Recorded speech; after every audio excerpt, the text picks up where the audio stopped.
We are still seeing businesses that are struggling, people are out of work. What kind of additional assistance or stimulus is the administration prepared to send? Well, let me first say we couldn't be more pleased with the recent unemployment numbers and the direction in retail sales. But having said that, there's still way too many people that are unemployed, and the president and I will not be done until we get all those people back to work. So that's really our focus. There's no question the unprecedented response that we had working with Congress, putting over $3 trillion into the economy, has clearly helped the American business and American workers substantially.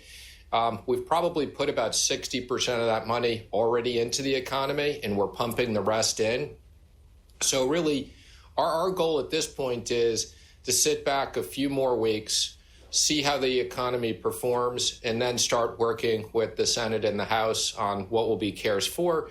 And really the focus of CARES 4 is going to be a much more targeted approach to the workers and businesses that clearly will have the most difficult time restarting and rehiring. Do you expect that anything coming in that next bill will include additional direct payments to Americans? It's something we'll definitely consider.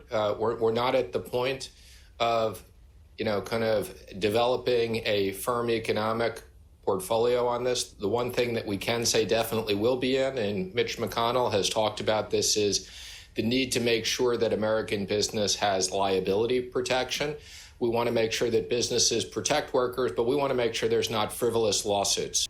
On those direct payments, I want to follow up on that. You have said that you think things should be targeted. Does that mean that those types of payments, if you do them, would be targeted as well? Would the same people get them as before, or might you be looking at a smaller pool of people? No, if we do direct payments, the appeal of direct payments is it's a very fair way of getting money to everybody in the economy, and getting money to people who are back to work that need the money, and getting money into people who aren't back to work. But now that we've perfected this, we got over 150 million payments out in a record period of time.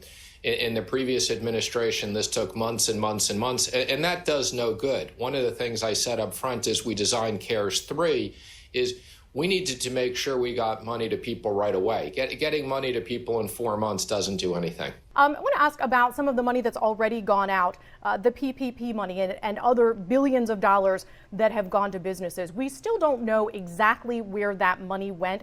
Are you going to release that information? So let me just say, I want to strike the right balance here on protecting what is clearly proprietary information of very small businesses, because this is set off of payroll, with also making sure we have proper transparency. So, the example I would give is we don't publicize who got unemployment insurance. So we're discussing this on a bipartisan basis. I'm leaning towards the bigger businesses having disclosure, and the smaller businesses protecting the identity, but giving a lot of information on the loans. But we're going to try to resolve that issue within the next week. Why would the names of businesses be proprietary? I looked at the PPP application, for example. It addresses Freedom of Information Act requests and says that the names of borrowers would be among the information that you would release. So why not release it? Well, let me just say, we put that on the form to be careful in case we decided to release it. I mean, I would use the example. You don't think you're legally required to do so? No, I do not think we're legally required at all. We've had our general counsel and SBA's general counsel sign off on that. But let me give you the example. If you're a sole proprietor, okay, your loan amount is tied to your salary times 1.25%. So it's very easy to back into what you made. Again, we're not publishing people who get unemployment. So the example I would give, in the case of sole proprietorships, if I release that information with SBA, that's basically releasing everybody's compensation, and that could have significant issues. Same thing, if you have 4 or 5 people in your company, that creates competitive issues. Now, having said that, if you're a public company and you borrowed money, I'll tell you, we're definitely going to release those names. So again, we just want to strike the right balance of making sure people are comfortable with the program, with protecting small business and not doing damage to small business. That's really the idea here. Do you expect that people will be going back to their same jobs, or they're going to have to be retrained and going into something else?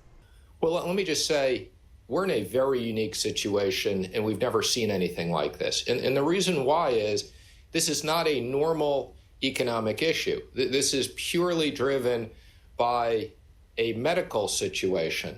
So, as I like to say, the traditional economic models don't apply. You tell me the medical outcome, and I'll tell you the economic outcome. So, as an example, if we can get a vaccine developed by the end of the year and distributed broadly, yes, I think everybody will go back to their existing jobs.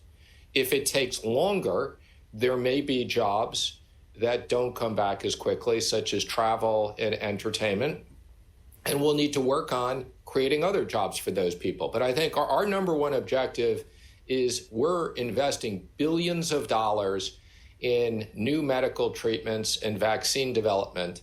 You know, I would say this is kind of like a venture capital business that we're funding an awful lot of things, and I'm confident we're going to have great breakthroughs. Given that uncertainty, should the additional unemployment money that people are getting right now, the additional $600 a week, should that be extended? It's currently expected to expire this summer. Should that be extended? It's going to expire by the end of July, and that's why we are targeting to do something before that expires. When we did the enhanced unemployment insurance, we knew there was a fundamental problem with it. And the issue was the different states, we were doing this through different states' unemployment computers. Many of these are 40, 50-year-old computers. We couldn't have the states adjust their computers to calculate a percentage of people's income and get the money out right away. The only way we could get the money out right away was to create a fixed dollar amount per check. Now, when we did that, we knew the advantage was speed. The disadvantage is we knew that certain parts of the economy and certain states, people would get more money on unemployment than they would in their job. Given we were shutting down the economy, that wasn't as big of a problem. Now that we are reopening the economy, that is an issue. So whatever we do with unemployment, we will fix that. And my guess is, again, it's something, we will have something for people who are unemployed. We will also have incentives to get people back to work. And when you say fix that, you mean you would not renew it the way it is right now? Exactly. That we're going to make sure that people don't get more money to stay home than they would to work. That's obviously a bad disincentive for the economy and not fair. So that issue we'll fix.